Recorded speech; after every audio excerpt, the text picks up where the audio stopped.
I'm Julie Broad of booklaunchers.com. We help people write, publish, and sell a great nonfiction book that will build your business. And while we have spectacular writing coaches to help you write, not everyone wants to write their book, which means ghostwriters can be a fantastic solution.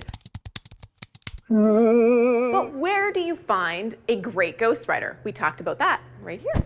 Now, how do you know when you've found the right one? This isn't as easy as you might think because most people who hire ghostwriters don't want you to know they didn't write their book. So this presents a pretty big challenge. How do you evaluate a ghostwriter's work if they're not allowed to tell you the books they've written? In many cases, the ghostwriter has signed an NDA, so they can't tell you they wrote that book or this book. The more experienced ghostwriters will be able to point to a few projects they've worked on, and they may be able to give you samples of their writing. But how do you know if they've captured the author's voice if you don't actually get to know who the real author is? There's a lot of ways to approach this, and I'd love to hear how you've done it or would do it. But here's how I hire ghostwriters. Number one, I put something in the job ad that acts as a screener. For example, I ask a weird question like their favorite fruit, or I request that they do not send a resume, but rather send a short writing sample. If they don't follow that instruction, I immediately eliminate them.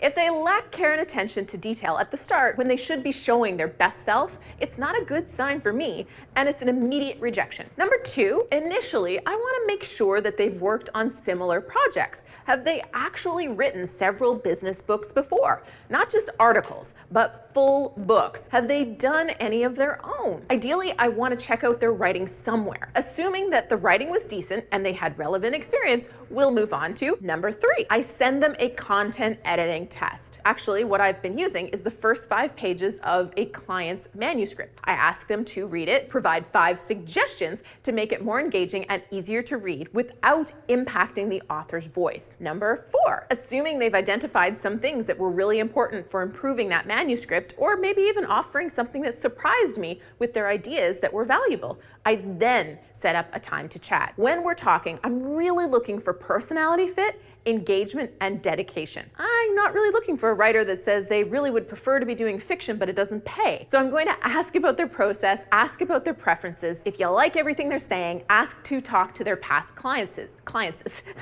Ask to speak with their past clients.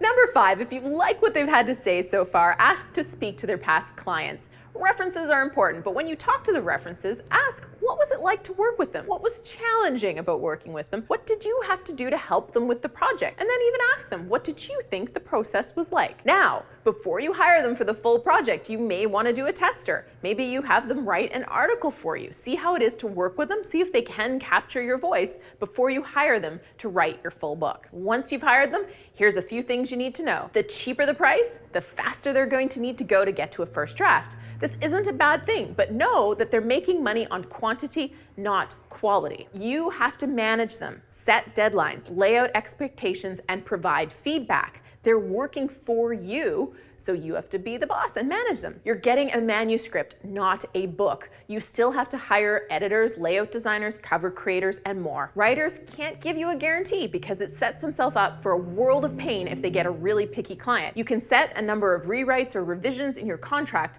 but it will not be unlimited. If all this sounds like a giant pain in the behind, and it is, which is why I did it for one of our clients, and then decided to bring ghostwriting in-house, we now have writing coaches who help clients to write their book, or if you prefer to have an experienced ghostwriter do the writing for you, we can do that too. And we can do it for less than it would cost if you hired one of these amazing writers on your own because they have guaranteed income. No more hunting for the next gig. We always aim to create massive success stories, so we'll probably get it right.